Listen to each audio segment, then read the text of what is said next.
Hello, and welcome to the episode 2 of ZD&D Developer Diary.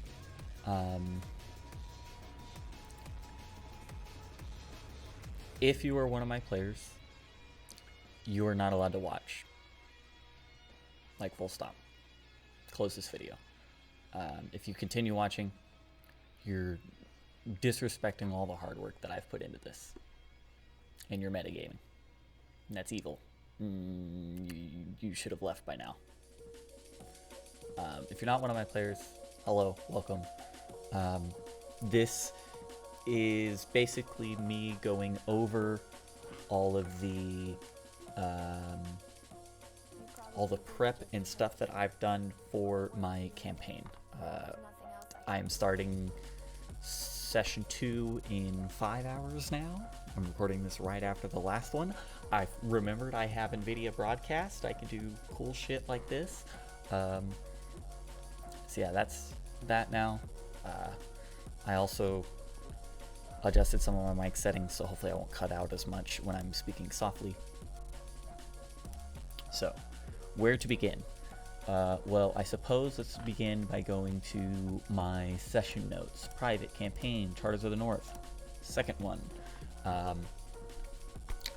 So, at the end of last session, I had them level up from level 1 to 2. I'm doing milestones, like milestone chunks. So instead of like, oh, we just go until I feel like you've earned a level up, it's more clear a dungeon, that's one milestone.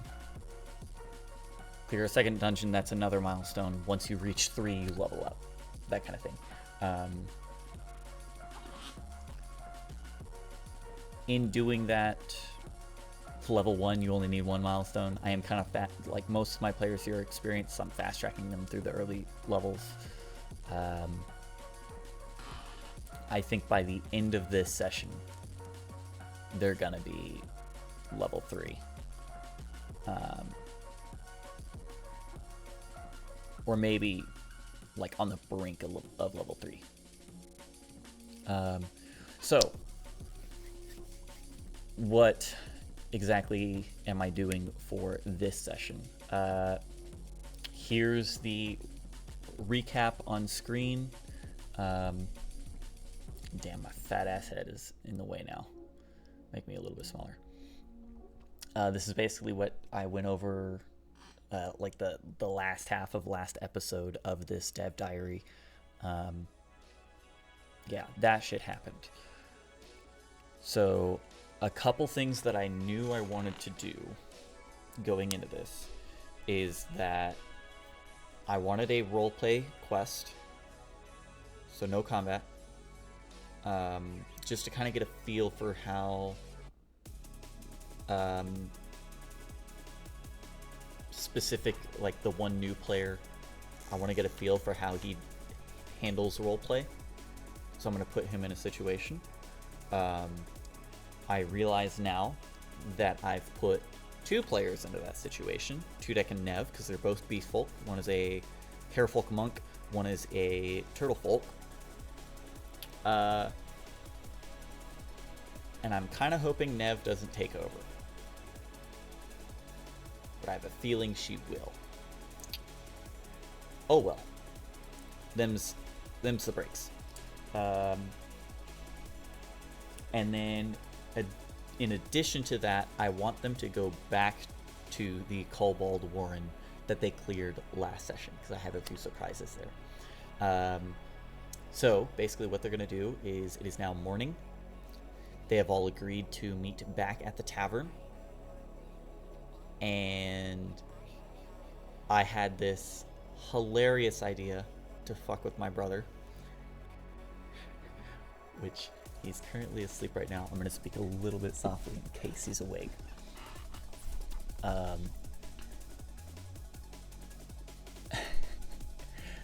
Basically, when Roll died, the NPC that they were with died last session. Immediately took all his loot. He had leather armor and arming sword. Took all of his shit. So I was like, oh, wouldn't it be funny if someone in town recognized that armor and was friends with Earl, and now is super pissed.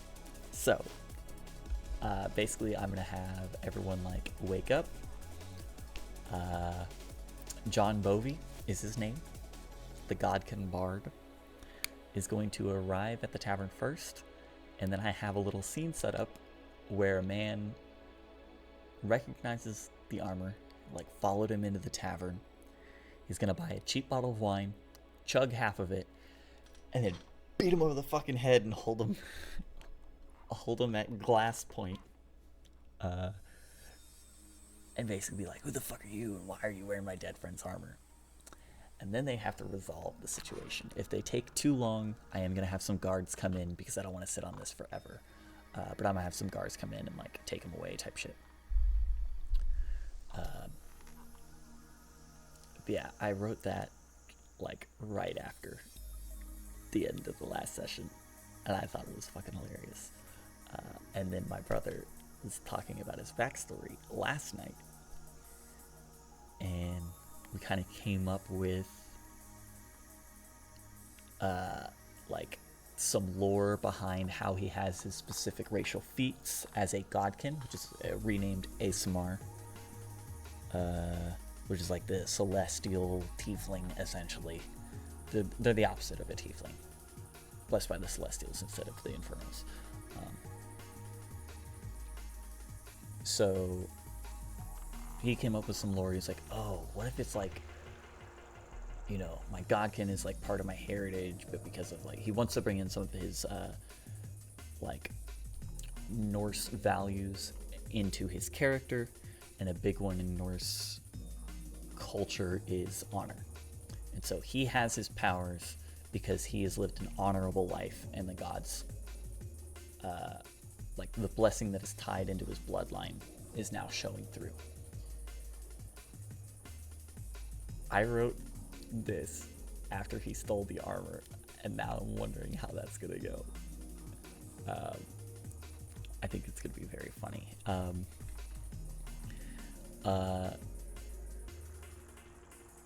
So yeah, I have that planned.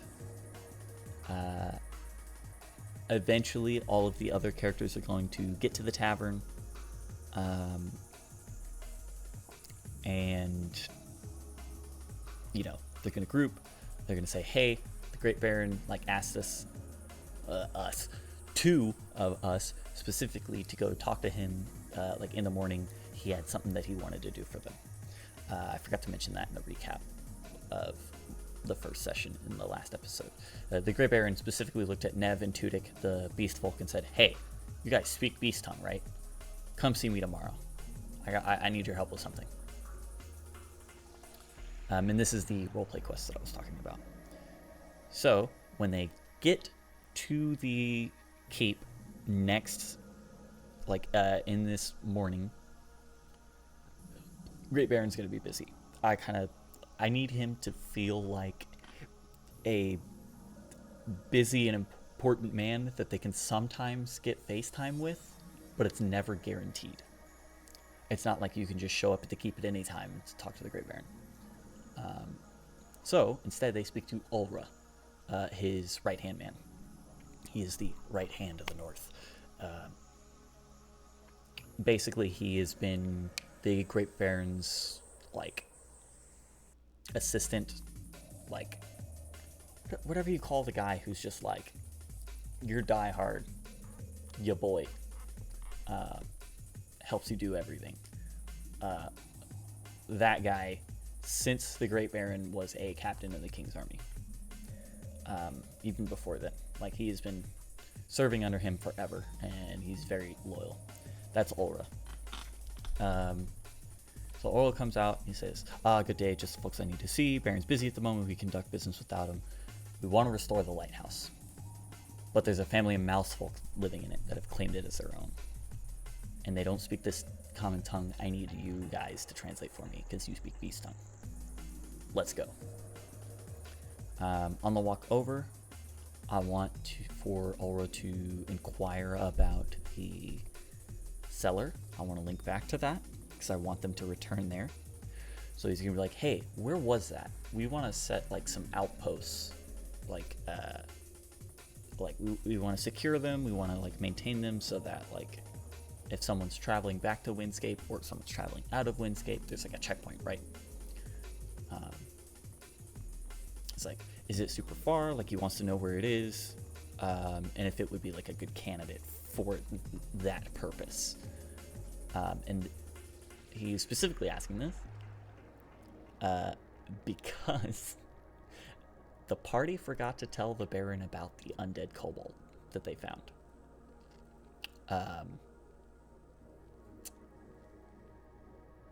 And basically what I want Ulra to do is say, wait, there's undead there? We can't have that. You need to go kill the undead. Like, this is a new bounty that we're going to post immediately. You have first dibs. Go kill them. We'll pay you. And then also, I want to know what's there. Because, like, the barony has other plans for locations like that that are nearby. So yeah, he'll say like, oh, okay, we'll talk about that later. It needs to be handled, but we'll talk about it later. And then we do the Mousefolk side quest. This is the roleplay quest that I had mentioned. Basically, it's like a mouse mom and all her little mouse kids. She's gonna run out and say, no, go away, we're not leaving. And Ulra goes, look, you need to get the fuck out because we need that lighthouse operational. And you're living in it, and that's a problem. And basically I'm leaving it very open-ended because I don't know what my players are going to do, if they're going to be very passive and just directly translate, or if they are going to try to intervene and be diplomatic. But one of the compromises I've come to is the barony won't evict them if they make the lighthouse operational and they start running it. Like, okay, you can live here, just make it work. That's all we want. We need the lighthouse operational every day. And so he's like, you have 2 weeks to make it operational and you and your family will be forcibly evicted. And that's that. Like, I just want something to like build out this little town a little more. I need the barony to not seem too altruistic. I don't need them to be evil. I just need them to be pragmatic to the point of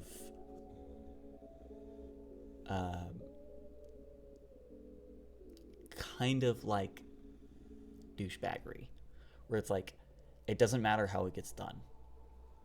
We have goals. They need to be done. And obviously there's like some limits and like some honorable things that they will do.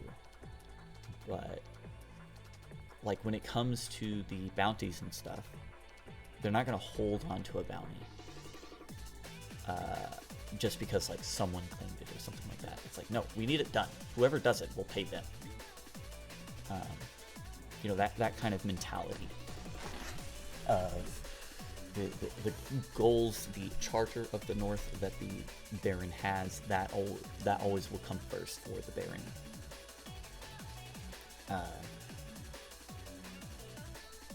So yeah, that's how I want them to feel. So it's not like, oh, this, you know, the Great Baron is a beacon of good. Because he's not necessarily. Sometimes he does underhanded shit if it serves his goals. Anyway, yeah, that, and then we go into Ulra's offer on the way back from the lighthouse. He says, hey, go clear out that cellar. The Baron will pay 100 gold for the cellar. You have first dibs in the map. He's also going to recommend that they visit the temple to get some holy water. Because if you're going to deal with undead, holy water is a good thing to have. Next, while they're walking, Goji, the merchant that I have mentioned, he's going to see them and specifically recognize John Bovey because he's sailed him to Windscape. They have a little bit of a acquaintanceship. He's going to be like, hey, you still haven't come to see my fine stock. You know, I invited you. Plus, the boys on the third ship, because he's got 3 ships. He's got the flying calf, the flying whale, the flying calf, and then the killer whale, which is his like defensive ship. So he's got the main merchant hauler, he's got a smaller ship, and then he's got his like attack ship, combat ship, essentially. So the flying calf just got back. I had them go check out what's on the northern coast and like kind of chart some things. And basically what that is I've built out my Hexcrawl and I put a couple things on the coast, and I want them to know that it's there so that they know kind of the extent of like, oh, these are locations we can go to. So yeah, I guess I will bring up said Hexcrawl.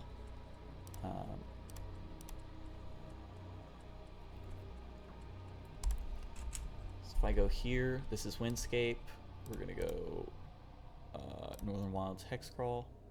This is the Hexcrawl. This is what they can see right now. This is the entire map. So much of this map is blank. That is something that if you are a prospective DM, you need to understand. Do not make everything all at once. Make it playable. There's no way that they are here and they're gonna travel all the way up here to the center of the map like in less than a session, unless they have like some magical teleport shit, which I mean, that's only something you could grant them, especially when they're level 2. So guess what I've built? Everything where you can see hexes. So here, where's my drawing? Just lines. Where's lines? Free draw. This is what I have prepared. That is enough for like 6 sessions. Or more.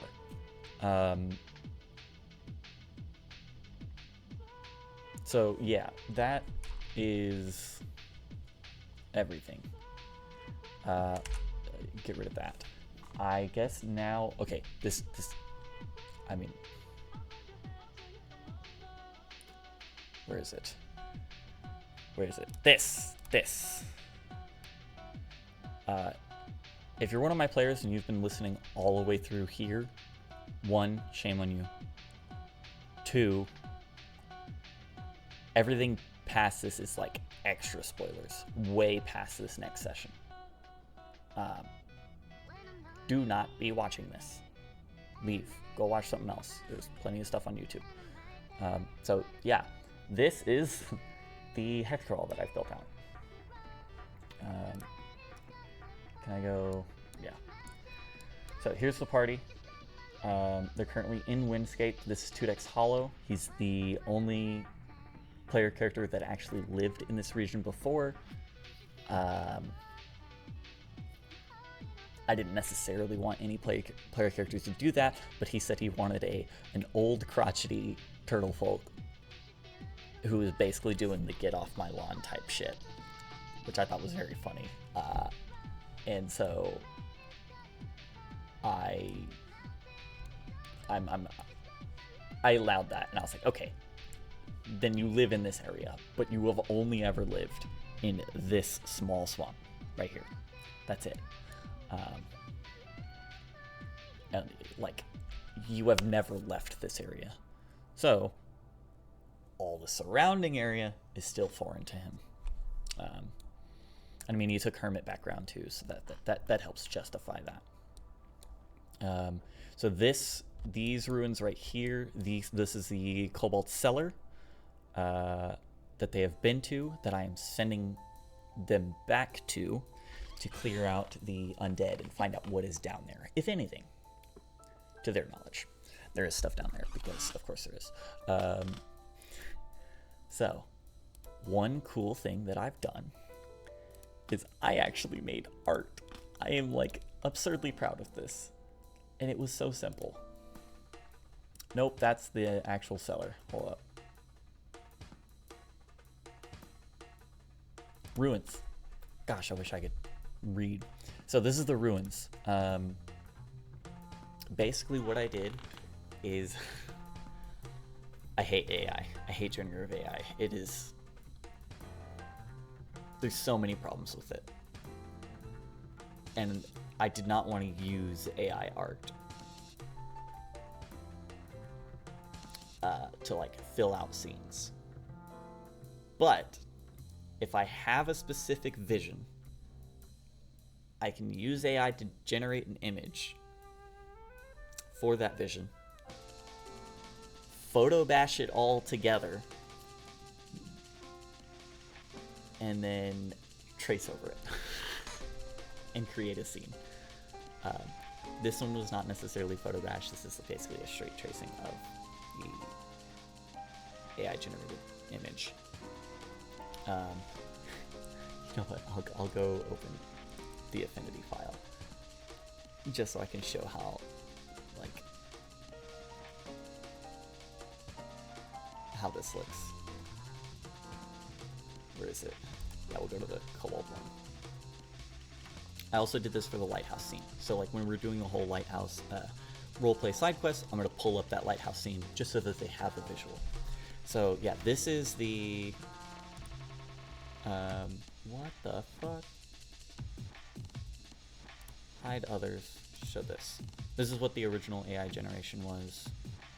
I like this. I like the ruins, and then the cellar entrance. In a slightly snowy forest, because in my setting it is like just on the brink of spring, and so the north is starting to melt. So I drew out this. What, did I just fuck something? I did. How did I, what the fuck? Undo. Oh, I dragged it. Okay.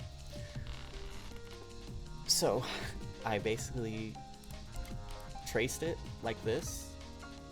Did a couple different layers so that I could manage like specific trees and that kind of stuff, and didn't fuck things up. But I just traced it, like with a crown, like a crown brush, and then I went behind it and I started painting, and then went behind that even further and painted out the sky.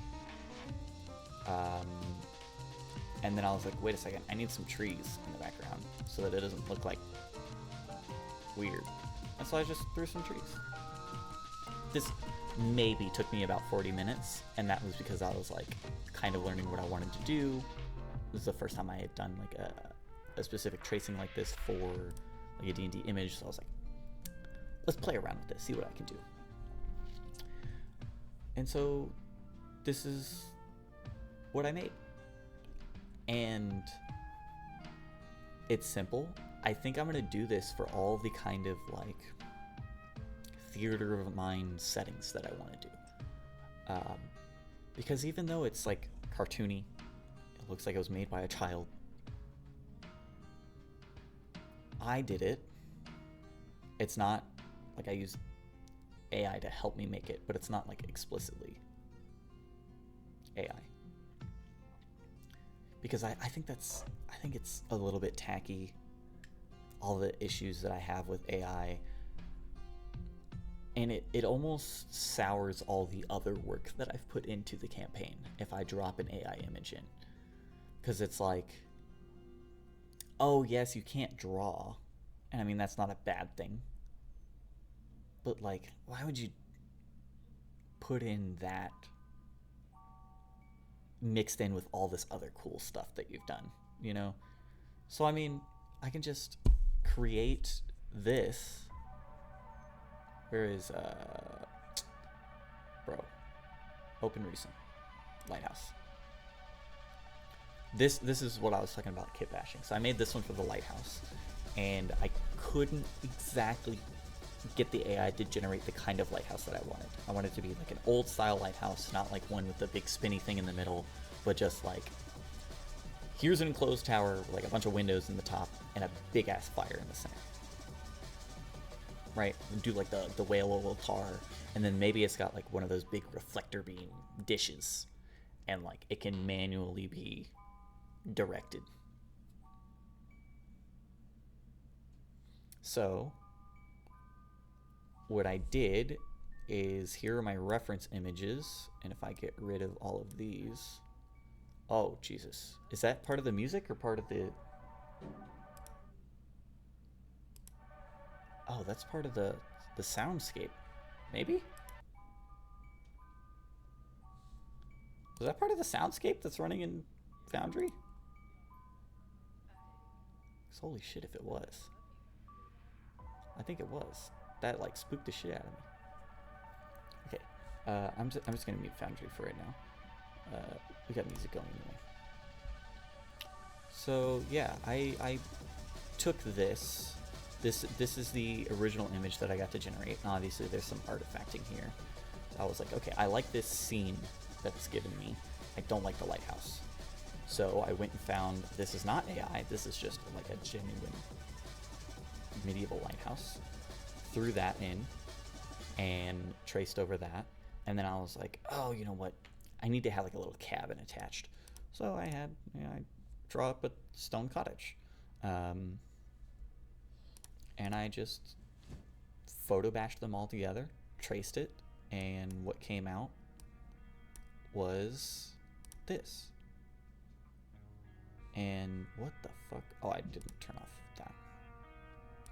I did move the lighthouse over because I didn't have enough room for the cottage. So that's why those are misaligned. Yeah, I painted this.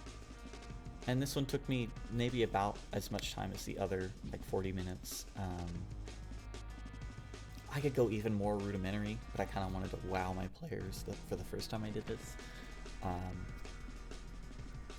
And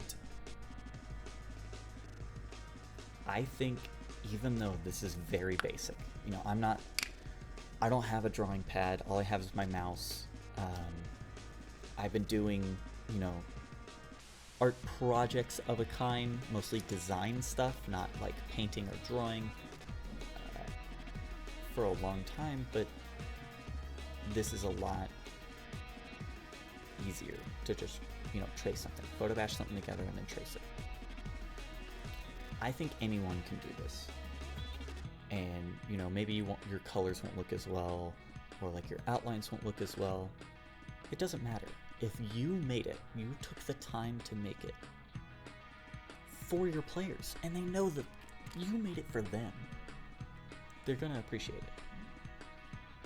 At least I know that I do whenever I see something cool that my DM has put together. And that's part of the beauty of homebrew. And it's one of the reasons that I've never enjoyed the concept of like playing a pre-published setting or like a book module. It's just not what I want to do. I want to build my own world. I want to tell a cool story, and I want to design it. So yeah, that's all to say that I think something as rudimentary as this, or do I have two? I do. Maybe to you, this looks better. This AI generated image. I can unwash it out. Maybe this looks better. And this is more akin to the feel that you want for your games. You want it to be real and gritty. Or maybe you have AI fantasize some crazy shit. To me, this is shit. Because it's AI. I didn't make it. I threw 12 words into Adobe Firefly. This I made. And even though from an artistic standpoint it may look worse, I think it's better. And I think my players are going to appreciate it more.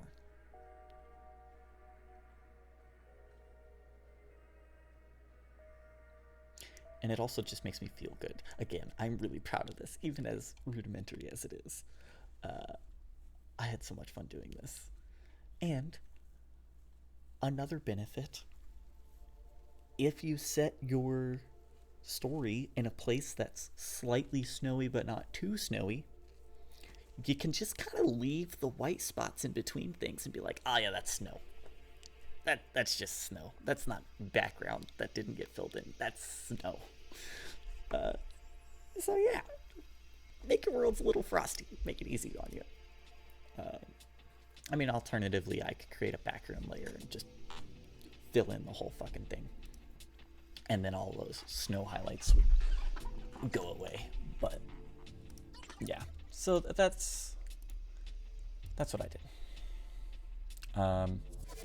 Now, going back to the timeline of events, they're gonna meet the Goji's gonna send them an invite, which is gonna take them to the Hexcrawl. I'm going to reveal this temple here, this temple here, and like some of the coastline, so that they kind of see like, oh, there's some more stuff out there. I mean, I'll also reveal the witch's hut, but obviously there's a road leading here. Because this is a frontier town, I didn't want it to have like all the accommodations, but there's certain things that I do want, so I'm gonna put a witch here who can sell potions and such. I'm thinking like the Witch of the Woods from like Brave, where she's a little bit senile. She's not evil by any means. It's not like a hag, but she's just like, oh, you want some magic, huh? Okay, well, let's see what we can do. You know, this kind of thing. So yeah. That's what Goji's gonna give them. I want them, you know, be thinking of, oh, what else is out there, you know, and from their vision, they know, and I'm going to tell them, like, they know there's mountains out here. These are already mapped, right? Like, this is all blank. This is just fog. But from what they can see, you know, oh, look at all this coastline. Here's like extra water and stuff here, and here's this. And then here's all these mountains. There's something out there, right? Like over here, obviously, there's no inkling of what could be out here, and that's kind of a good thing. But yeah, this prospect of finding things out here that can be exciting, and it's part of the value of a Hexcrawl.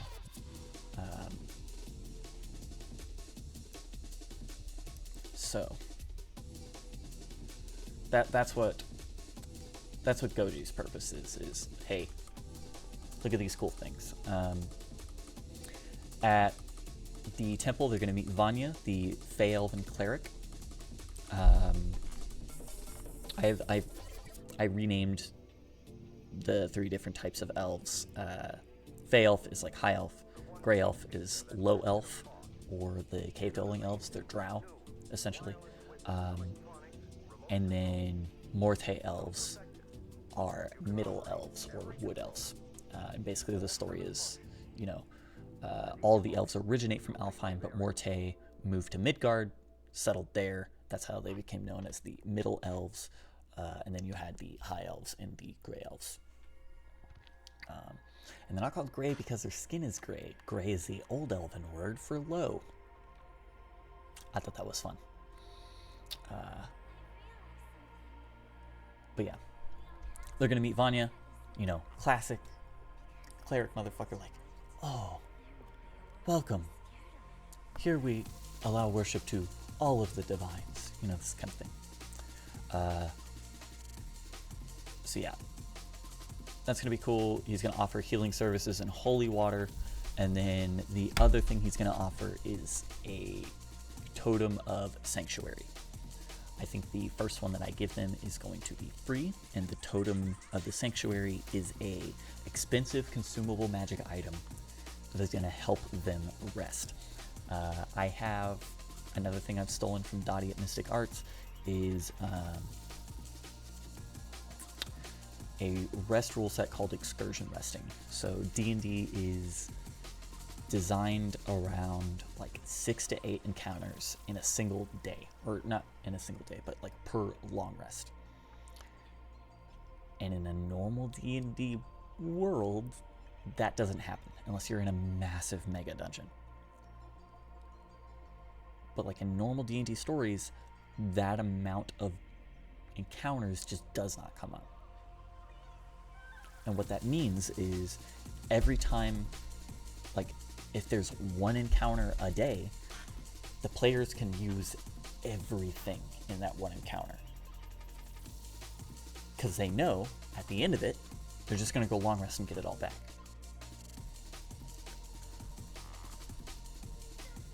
I like this new system called Excursion resting because its design is about reintroducing resource drain. And basically how it does that is a short rest now takes a whole night to complete. It uses the long rest rules, and you get the short rest benefits. So you can have one encounter per in-game day. And it's still going to drain them over time. They don't get everything back.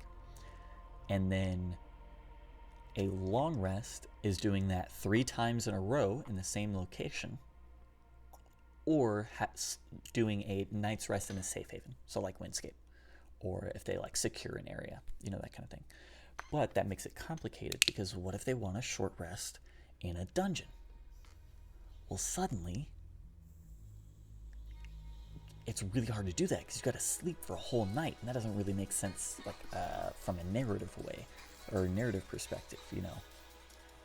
So I am going to provide them with a custom magic item called the Totem of Sanctuary that can be created by clerics, NPC clerics. I don't have any clerics in the party. I don't know. There's also spells that will allow them safe haven. But basically what a Totem of Sanctuary is you can... I haven't figured out the specifics. What I'm thinking is basically the Totem of Sanctuary will allow them to sanctify a place and take a 1 hour short rest. So it doesn't require them to sleep for the whole night. But once they do that, the totem is consumed. And once the totem is consumed, then like that becomes a finite resource that they have to manage. It plays into that resource management even more, which is something that I want to mess with because I feel like that would be very, very fun. So yeah, I think Vanya is going to offer them a Totem of Sanctuary just so I can introduce them to that. They're basically getting a free one at the start, but then they're going to cost money after that. Let's see what else. He's also going to offer them holy water to help against the undead. I think I'm also going to give them like a little bit of that for free, but then he's going to expect some sort of compensation going forward, just so that becomes something. Let's see what else. Oh, so I am sending them back to the Kobold Warren, which last time I had ran it in Affinity. Since then I have purchased Foundry. That is the only money that I've spent on this campaign so far. Everything else has been free or stuff that I've used in the past.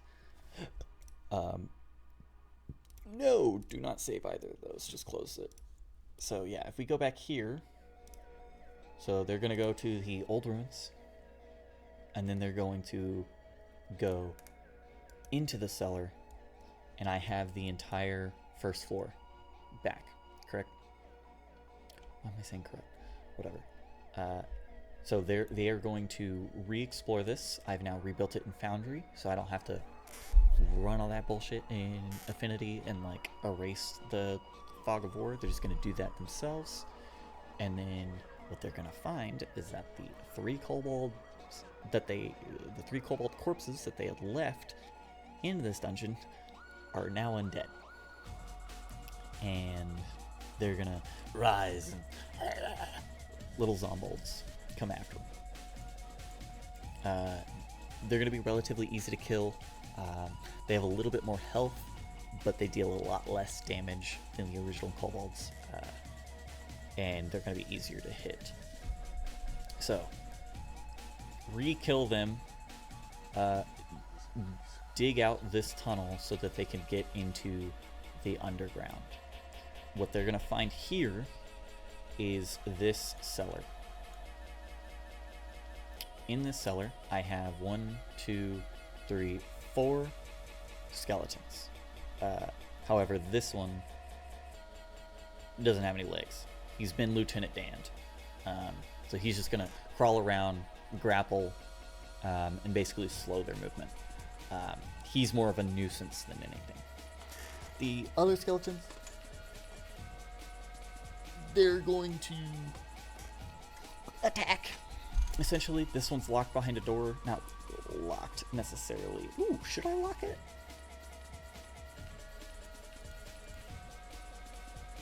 Yeah, I'm gonna lock it. Do any of them have thieves tools? I don't know. I'll lock it and I'll say the door is wood. They can break it down. Yeah, that works.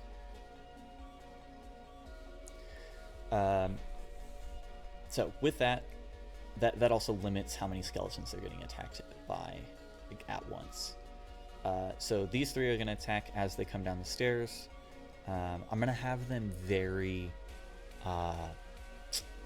Skyrim.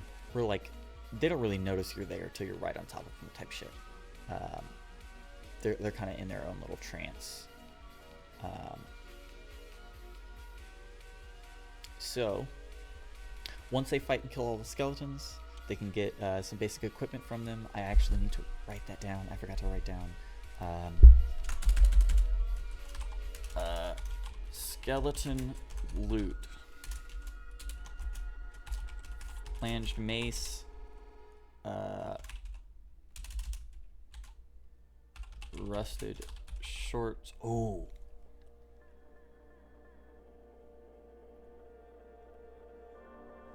Hold up. Where's my claymore?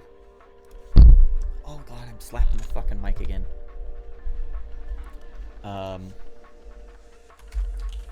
Claymore. Yeah, this is 3d4. What about great sword? I think I have that at 2d6. Yeah, perfect. Okay. So, this guy is going to have broken great sword. And instead of that, he's going to do slashing damage. Oh my god, I wish I could type. Cool. Ooh, it's not...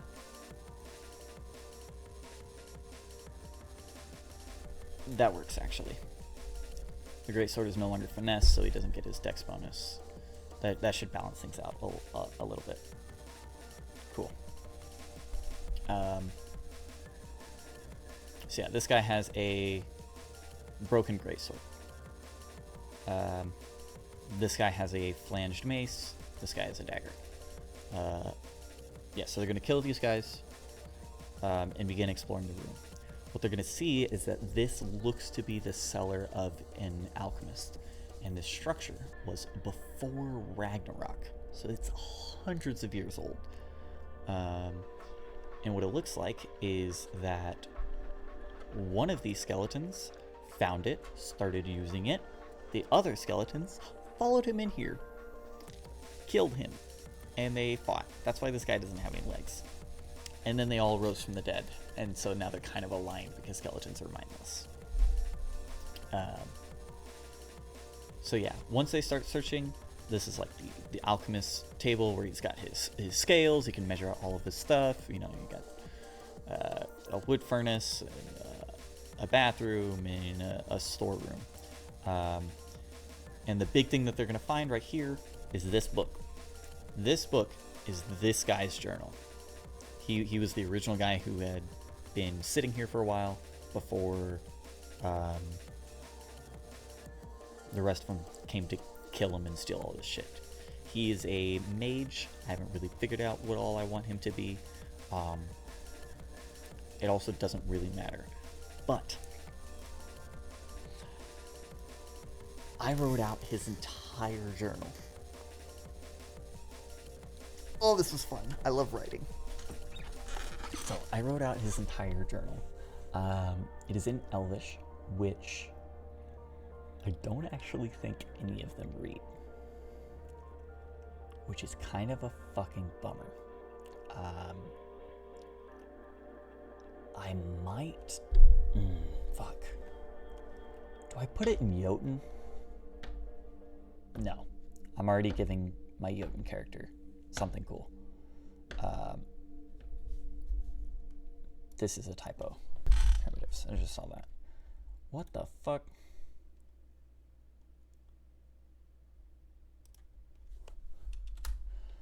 There we go. So. Oh, I like this song too. Yeah, this journal essentially documents this guy's journey. Where is it? Documents this guy's journey. Where? Oh my gosh, I'm gonna have to get used to this. From somewhere up here down this way. And he goes down here through this mountain passage, and then down here, and then he ends up going up here, and then coming back, going down here, spotting the keep, going here, and then he comes back and he dies. That's essentially what this journal is. And basically what I've done is in reverse order, so like if they read backwards through these entries, they're getting a picture of the things that they're going to find on the path if they were to like retrace his path, right?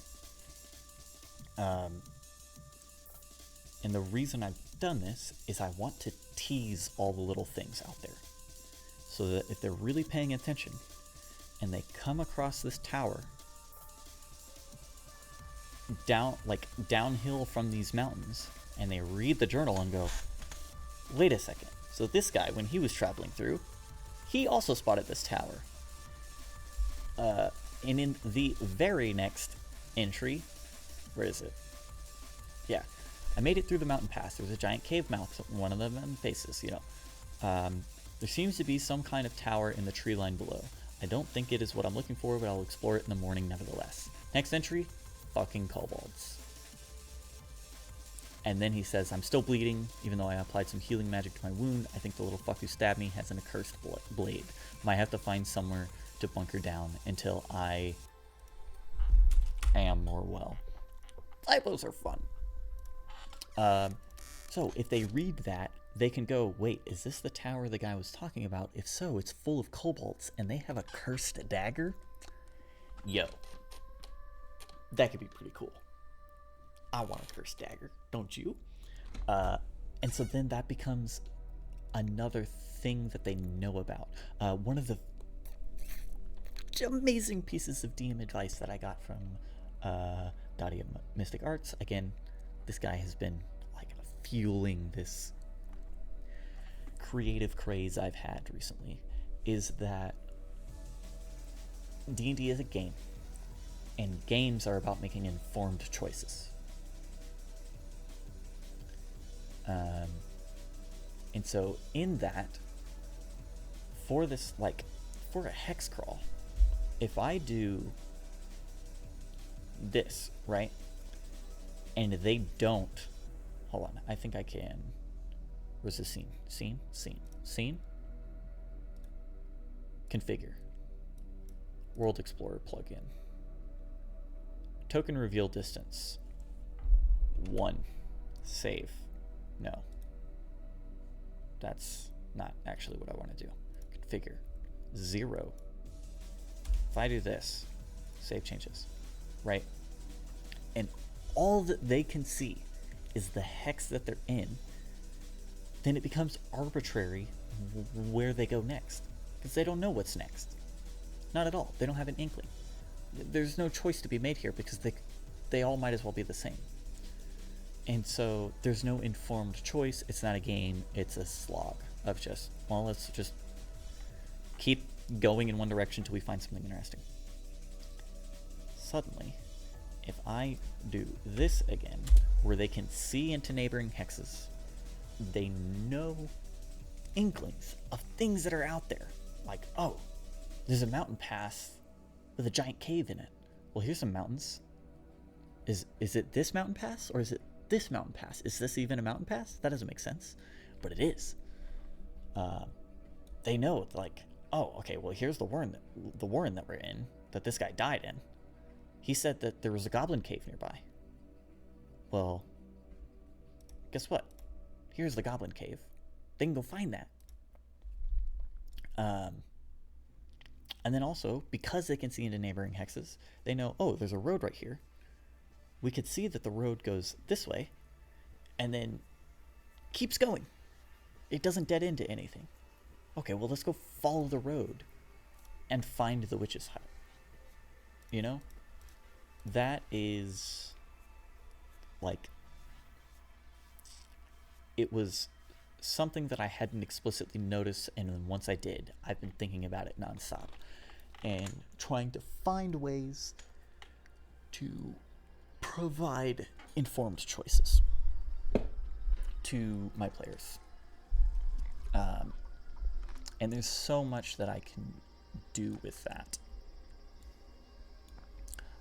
And that's what this journal is here's a collection of locations and an account of what has been spotted there.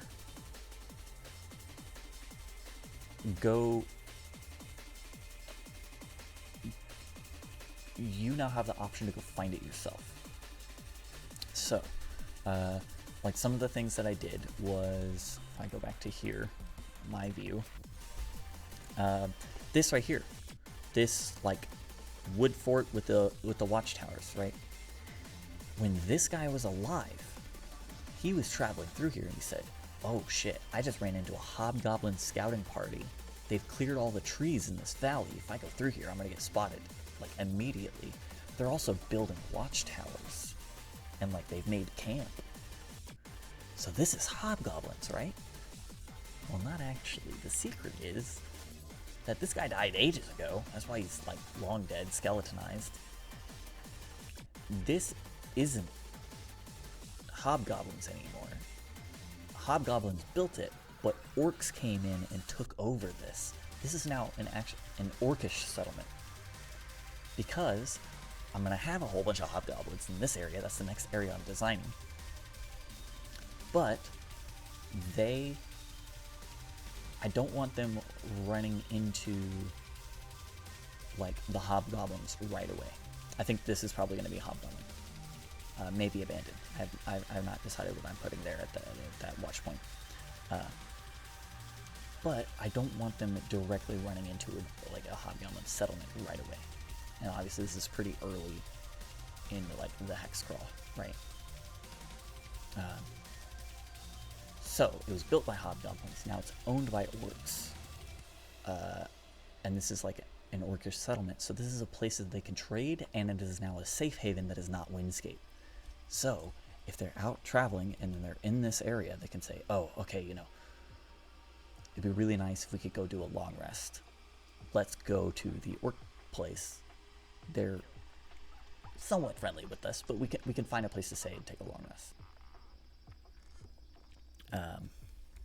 So that'll be nice. That's also the purpose of this town here.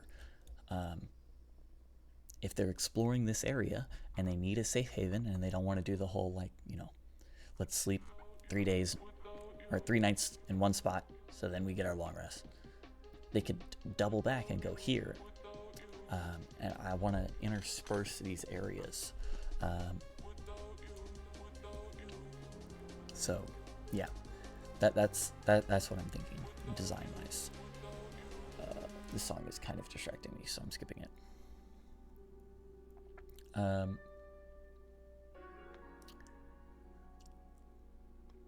That's what I'm thinking. That's the grand idea behind this. There's also one other thing that I want to talk about. You know, I have all this. I have the loot. This is going to be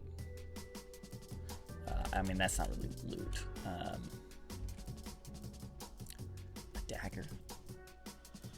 Do I make the mage guy who originally came here?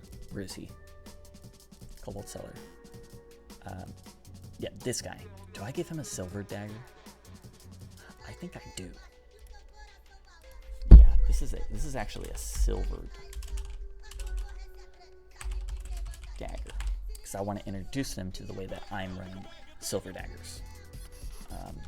And I offered a silver dagger in the shopping, which, okay, I'll go after that at the end as well. But let's finish up my thought process here. Revolving.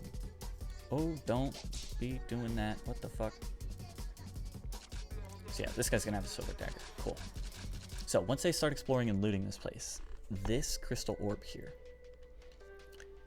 is part of a devious plan. One of my players is incredibly passive. They're in my other campaign, and they don't speak a whole lot. They don't really participate. It's kind of like they only start doing stuff when combat shows up, because that's when they know that they can be useful. They're very hesitant to roleplay, and just all in all, in an average D&D session, maybe get like less than 10 words out of them. And I've talked to them before and been like, hey, you're having fun at our D&D sessions, right? Like, you're very, very quiet. I want to make sure that you're enjoying this.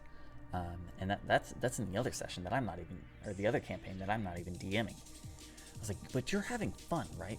Like, you wouldn't be doing this if you weren't having fun. I gotta believe. Is there anything we can do to make it more fun? I want you to participate more. And they were like, yes. They're very shy. They don't necessarily want to talk over people. They don't necessarily know how to be super useful. And that's when I came up with my devious plan, which is basically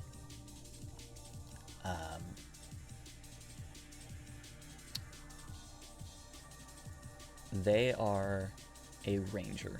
They're the only giant in the group. So if I go to my races, so the Jotuns, they are a furbolg. They're the only one in the group. They're the only one of giant heritage. One of the things in God of War Ragnarok that was super interesting, I don't know how true this is in like Norse lore, but the Jotuns have foresight. They can see the future to a certain degree. I'm going to give that to them. I am going to pull the Diviner Portent skill, right? Glimpses of the future. Give them 2 d20s that they can replace anything or any d20 test. I'm going to give them the Portent ability. That way, one, that plays into, hey, you can kind of see the future. But also, like, they can be useful at any point, even when other people are doing stuff. They can just be like, oh, you failed that important save. Like, for whatever reason, I have this portent roll. Do your thing. Right? I want to give that ability to them. The other thing I'm going to do is they're going to start to have glimpses of the future.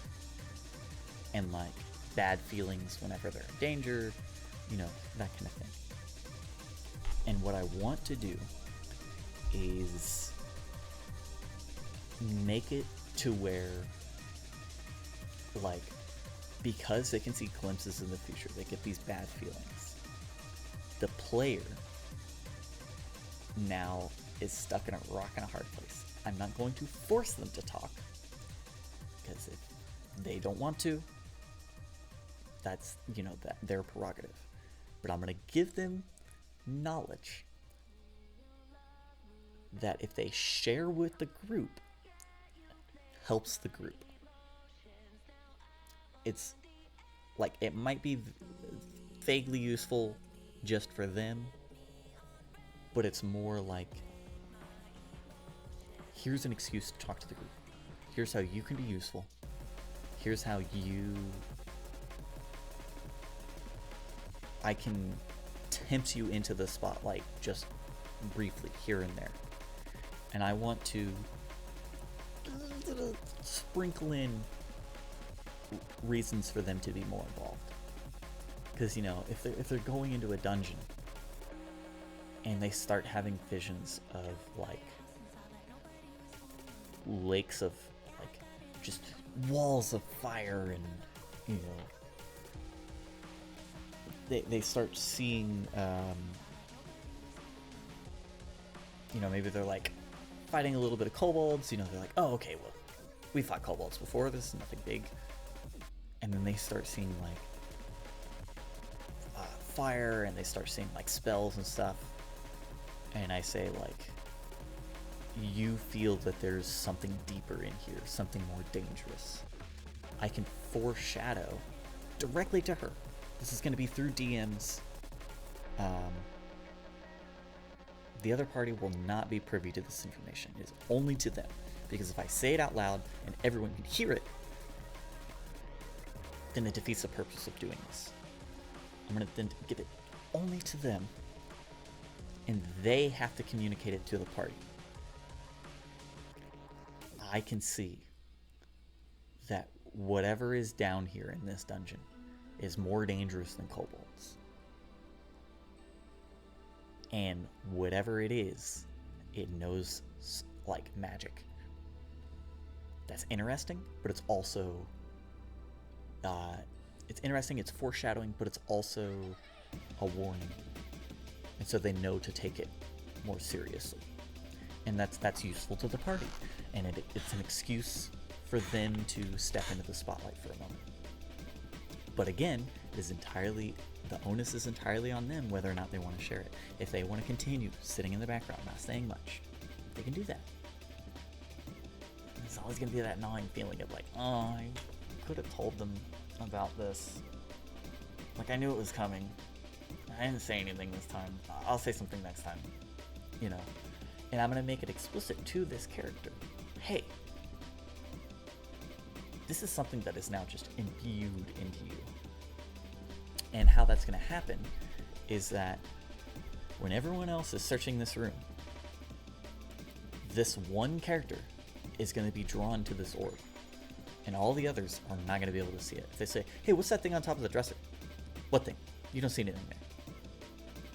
No, but there's like a thing on the map. No, there's nothing there. Right? And then the other player comes in. And I go, hey, you see something on top of the shelf. It catches your eye. It really draws your eye. You walk up to it. You reach up to grab it. Suddenly all the sound in the room goes silent. Like, there's no sound. And, you know, you can, like, you turn your head and suddenly the room is bathed in, like, a magenta light. And when you finally look back to the orb, it all goes back to normal and the orb is gone. And then I'll introduce this new foresight ability that they have directly to them. The group, I don't want the group to necessarily know what's going on. They need to find out that's what happened through the player telling them. And I think that's going to be a really good way to encourage this player to interact more without thrusting them into the spotlight like every chance I get. Because I could do that. I could be like, oh, the entire plot now takes place around your character. You have to talk to everyone. You're the leader of the group. You have to decide what happens next. Because that's a lot. That's a lot to put on someone, especially someone who's shy. But if I have this thing where it's like, oh, if I just speak up, like, cool things will happen. But I don't have to. That's what I'm thinking of. That's my evil plan. I have this little, like, raccoon gif of it going like this. That every time I mention it, I post the raccoon gif.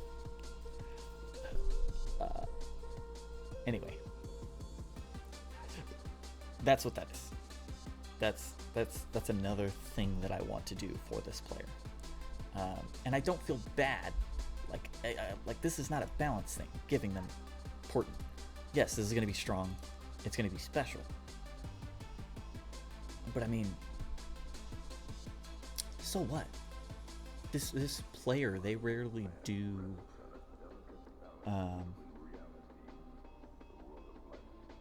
they rarely take the spotlight.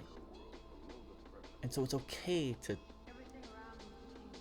make them shine, even if it's a little bit secretively,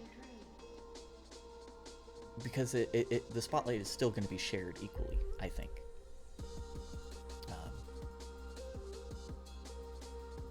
So yeah, that's interesting, and then I'm excited to do that. What was the last things I wanted to talk about? So there was that. Oh yeah, this guy. Before he died, he discovered that the source of the necromancy in this cellar is this water. It is infused with necromantic energy. It's why everything that dies in the cellar comes back to life. And in that, when he was staying here, he killed a rat and threw it in this back room because he didn't want to deal with it. And then the rat came alive, and he kept it, and he was going to try to train it as a pet. And it's in this metal box. It is still alive. It is an undead rat in this box. If they open it, the undead rat is going to pop out. It is going to be no longer invisible, and it is going to run across the floor and disappear into the other room. And then they got to find it. And if they want to keep a pet dead rat, they can. And it is not immortal, but effectively so. Like, as long as its body isn't destroyed, it doesn't age, doesn't need food, doesn't even need like air or anything like that. So yeah, cool. I think that'll be fun.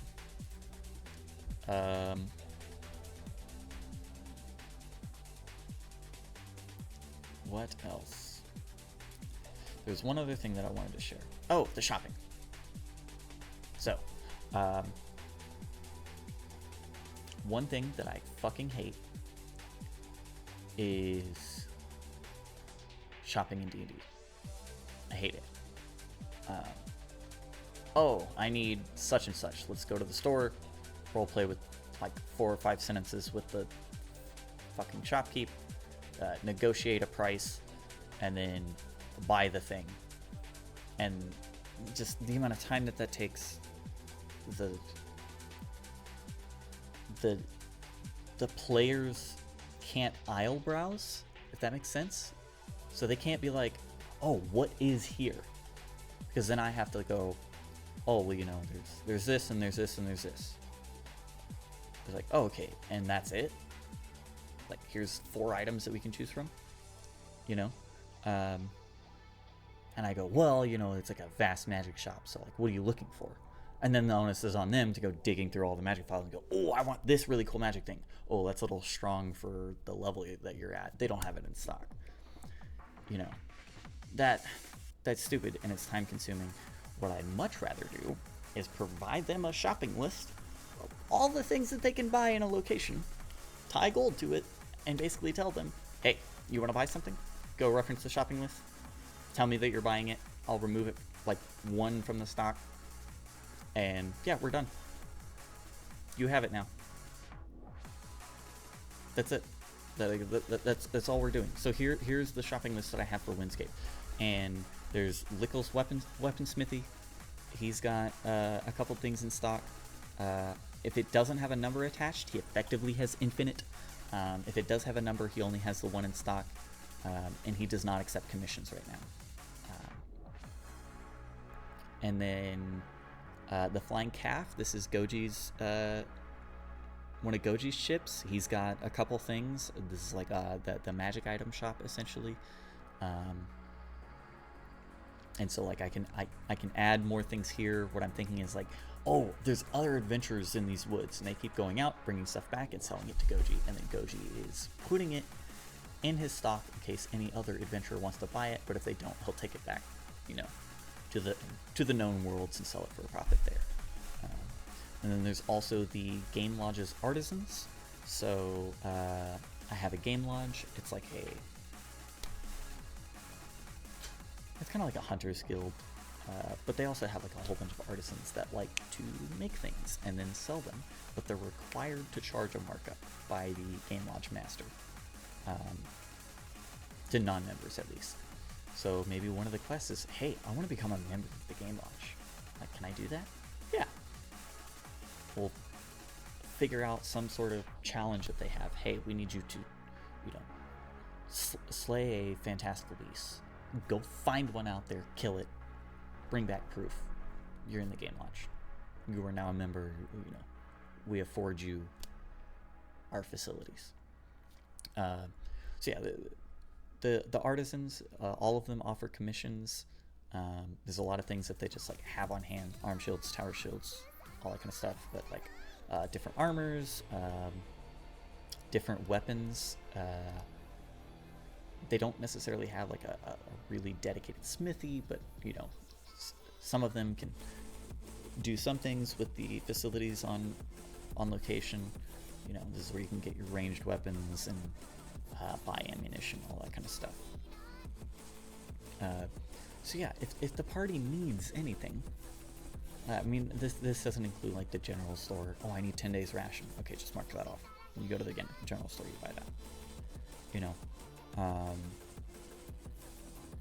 but like if they want to buy stuff, they don't have to go, oh, I go to the blacksmith. I want a longsword.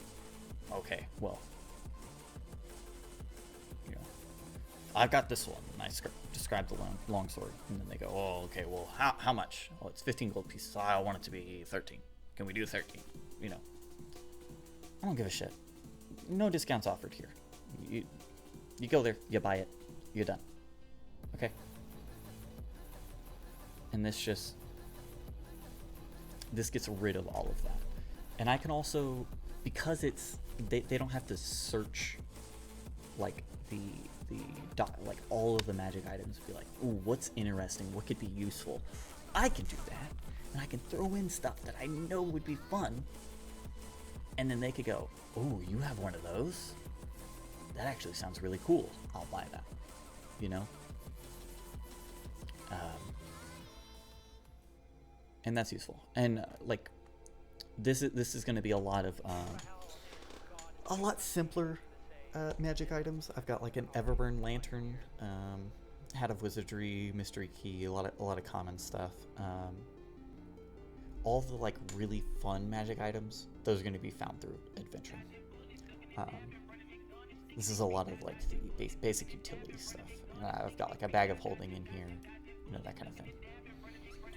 So yeah, that's what I have planned for tonight and in the future. Maybe, I don't know if for the next episode I'll start it off with a recap of how it went, or if I will like add an addendum to the end of this video. But cool. Thank you for watching. That was episode 2 of the Dev Diary.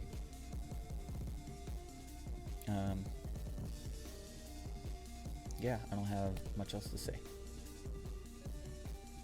I'll be back with more eventually.